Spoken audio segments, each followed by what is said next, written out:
Good morning, everyone.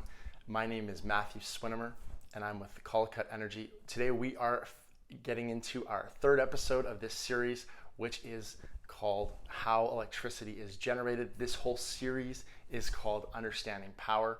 Before I get into it, there are a few things that I do want to remind you of. And the first thing is that globally, we use about 23,000 terawatt hours of electricity. That is a lot of energy. The second thing I wanted to remind us is that there are different forms of energy and different ways that we can store energy.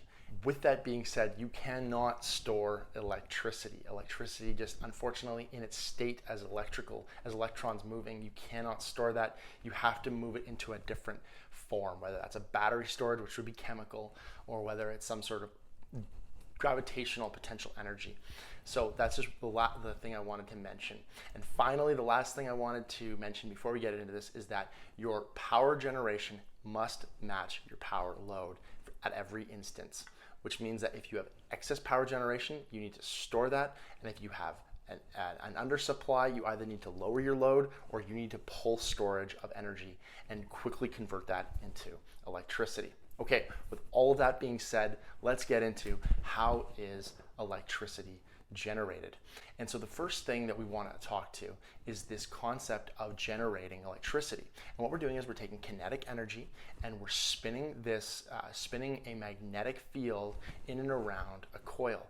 And that induces an EMF that creates electricity, or that causes electrons to move, generating electricity. Kinetic energy in, electricity out. And what are some of the ways that we can generate that kinetic rotational energy?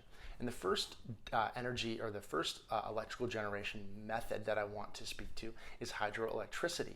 And effectively what we're doing is we're finding an area that has topography that works well to build a dam in a river or something like that. And we're going to store significant volumes of water at an elevated level to where that water is going to come out. And what that means is that when we need when we need electricity or we need power from that dam, we're going to take water, we're going to drop it vertically through a shaft. That's going to turn turbine blade, which generates electricity. Globally, our hydroelectric power output is about 17%. Here in Canada, we produce a lot of hydroelectricity, but again, it's a function of making sure you have areas where you can, first of all, store large volumes of water, but you also have a natural topography that allows you to build a dam. Certain geographies have this type of topography, like British Columbia and Manitoba and Quebec, but other jurisdictions like Alberta and Saskatchewan, where it's much more flat, struggle to be able to produce a lot of hydroelectricity. So I wanted to mention that right off the bat.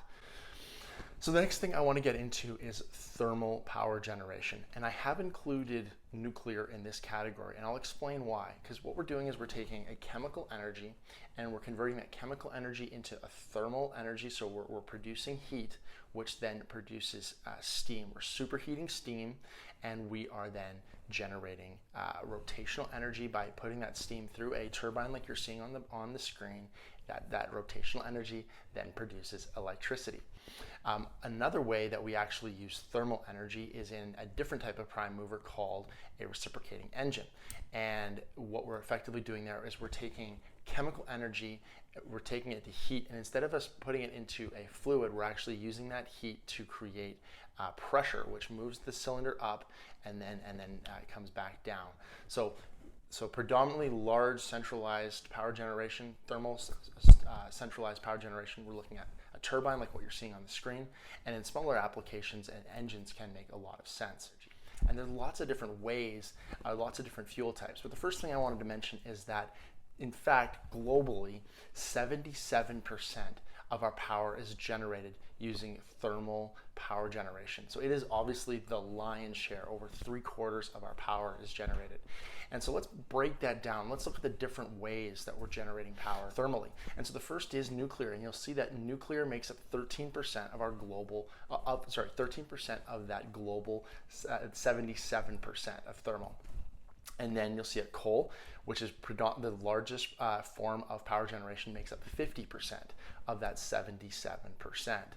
Crude oil makes up 4%, natural gas makes up 30%, and biomass, which is the use of an organic material such as wood or cow manure or something that can be burnt, that's organic, that makes up 2%. So the last two types of power generation I want to speak to are what are defined as renewable technologies. And the first of these is wind. And wind is where we're taking wind energy, we're spinning a turbine blade, which then produces electrical energy. Unfortunately, wind is a fuel source or an energy source that cannot be stored. You can't store wind energy in any form. That means that our power generation from this source is very variable, and unfortunately, it's very unreliable. And globally, wind energy makes up for about 4%. Here in Alberta, we actually have a lot of wind generation. And the final topic I want to speak to is solar photovoltaic power generation.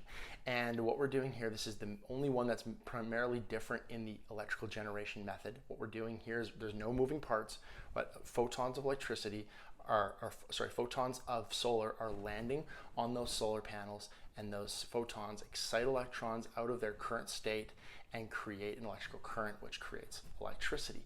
Globally, solar panels make up about 2% of our energy mix, and so you can see it's a very small portion. And just like wind, unfortunately, though solar is in excess supply during the daytime, at nighttime there really isn't much solar, and it means that this power generation mechanism is highly variable and unfortunately very unreliable. We talked at the beginning of this video the concept of curtailment. And what is curtailment? Curtailment is where you have an excess of power generation to your load, and that means that we actually have to curtail or bring the amount of power generation back into alignment with the load.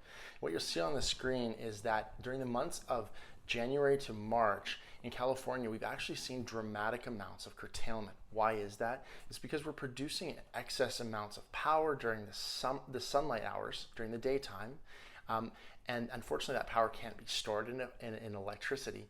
And so because there isn't sufficient battery storage or there isn't sufficient storage for that energy, we're actually having to waste that energy. Unfortunately, it's like 480,000 megawatt hours of energy has been wasted in those 3 months. Now that is larger than normal because we've been in this lockdown, and our global energy consumption has dropped quite dramatically. But yeah, this concept of curtailment is going to become a much larger topic because we are transitioning from much more reliable, steady power generation methods, mostly thermal, to a lot more renewables where the load is significantly varied throughout the day. So that has been how electricity is generated. If you have any questions, feel free to reach out to me. My name is Matthew Swinimer with Collicut Energy. Love to hear from you, and have a great day. Thanks.